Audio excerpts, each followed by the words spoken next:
1912 में William Lawrence Bragg और उनके फादर विलियम हेनरी ब्रैग, इन दोनों ने ब्रैग्स लॉ दिया, ठीक है। और इसी ब्रैग्स लॉ के कारण उनको 1915 में नोबेल प्राइज भी मिला। तो चलिए देखते हैं कि ये ब्रैग्स लॉ है क्या।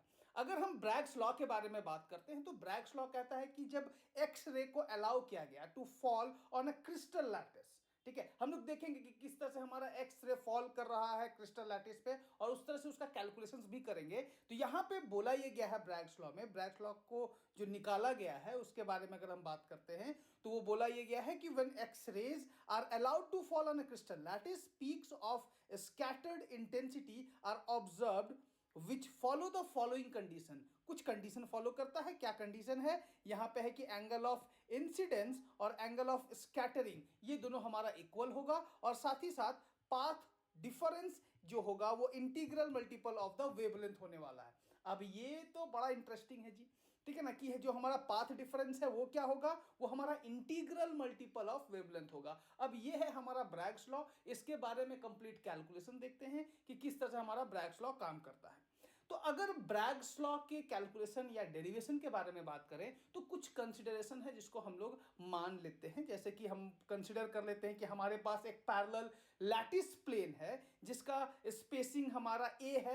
एक से बेटर रहेगा कि इसको हम लोग डी मान लेते हैं। ये ए के जगह हम इसको क्या मान लेते हैं, ये हमारा डी है। मतलब कि जो हमारा लैटिस प्लेन्स है, इंटरप्लेनर स्पेसिंग है, उसका हमारा जो डिस्टेंस क्या है वो डी है, ये ज़्यादा बेटर रहेगा। तो थोड़ा और आगे बढ़ते हैं तो ये बोला गया कि उस जो प्लेन है उस प्लेन का जो मिलर इंडिसेस है वो हमारा HKL है, और साथ ही साथ एक parallel beam of X ray जो है जिसका वेवलेंथ लैम्डा है। अब उसका वेवलेंथ कुछ भी हो सकता है, इसलिए हमने लैम्डा मान लिया। जो एक्स रे का वेवलेंथ है वो लैम्डा है, जो कि इंसिडेंट हो रहा है at a glancing angle theta. अब बात है कि ये ग्लांसिंग एंगल है क्या। चलिए बात करेंगे ग्लांसिंग एंगल क्या है। तो सबसे पहले हम एक क्रिस्टल लैटिस ले लेते हैं जिसपे हमारा एक्स रे फॉल करेगा। तो जैसे कि आपके सामने क्रिस्टल लैटिस आ गया, और इसके स्ट्रक्चर को थोड़ा सा अगर हम सही तरीके से देखें तो यहां पे हमको इंटरप्लेनर स्पेसिंग भी दिख रहा है, और साथ ही साथ यहां पे जो हमारा एक्स रे है वो किस तरह से फॉल करके इंसिडेंट होकर के रिफ्लेक्ट किया है वो भी आपको यहां पे दिख रहा है।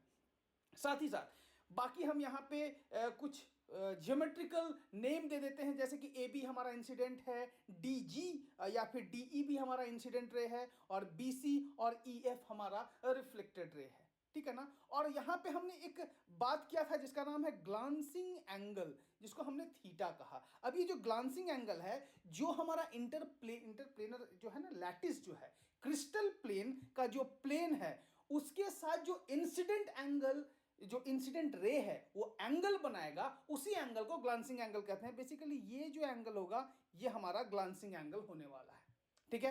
अब इसके बाद थोड़ा और आगे बढ़ते हैं तो हम लोग को क्या दिखेगा कि इसका कैलकुलेशन। अब बात है कि कैलकुलेशन को समझने के लिए हमको सबसे पहले जानना होगा कि हमारा पाथ डिफरेंस क्या है।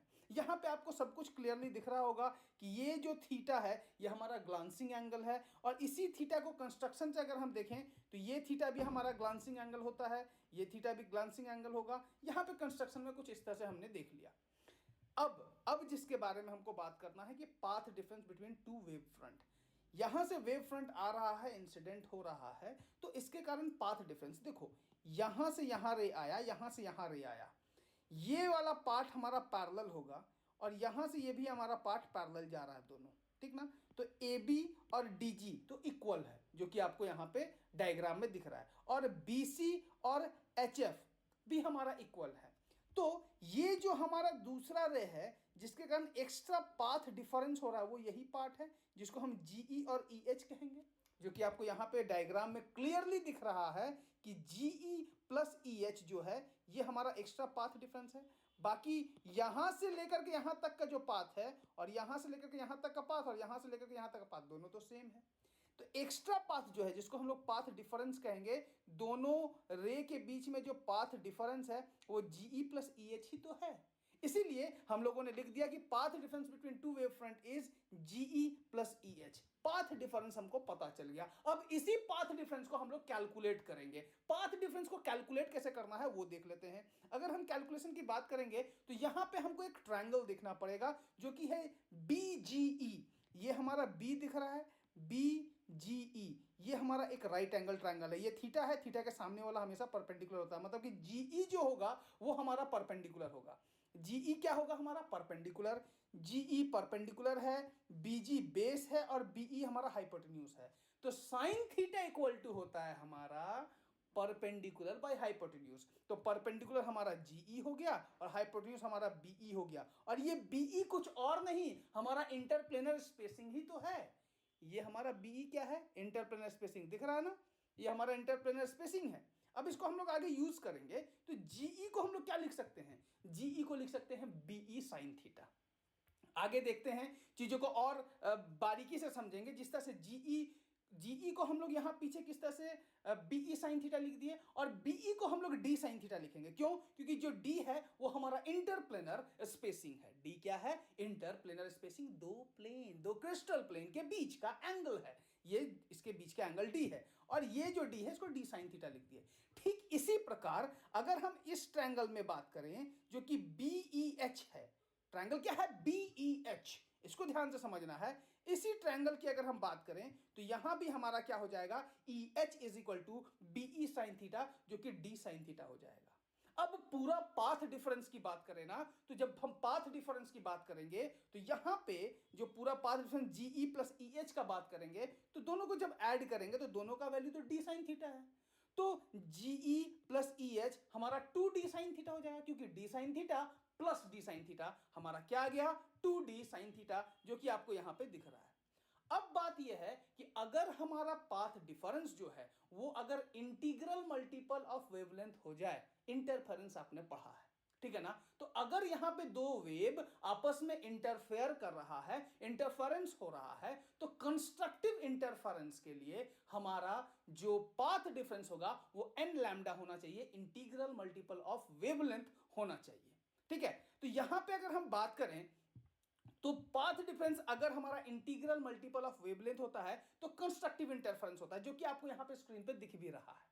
ठीक है ना?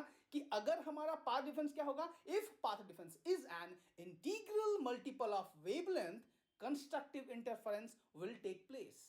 ठीक है, और इसी के साथ हम लिखेंगे जो इंटेंसिटी होगा मैक्सिमा का या फिर मैक्सिमम का, वो हमारा 2D साइन थीटा, जो पाथ डिफरेंस होगा वो n लैम्डा के बराबर होगा।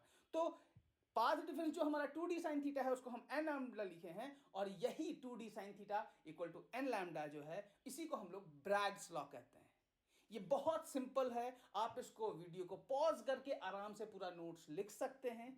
उम्मीद करते हैं जो कॉन्सेप्ट है, जो डेरिवेशन है, वो आपको अच्छे से समझ में आ गया होगा। ये जो डायग्राम है क्रिस्टल प्लेन्स का, वो आपको अच्छे से समझ में आ गया होगा। अगर कोई डाउट हो तो जरूर कमेंट सेक्शन में लिखें, इसके लिए भी हम अलग से एक वीडियो बना देंगे जिसमें आपको और भी ज्यादा अच्छे से क्लियर हो जाएगा। अगर समझ में आया तो कमेंट में ये भी लिखें कि आपको क्लियरली समझ में आ गया है, और आपको अगला कौन से टॉपिक पे वीडियो चाहिए वो भी जरूर कमेंट करें। Thank you. जय हिंद, जय भारत।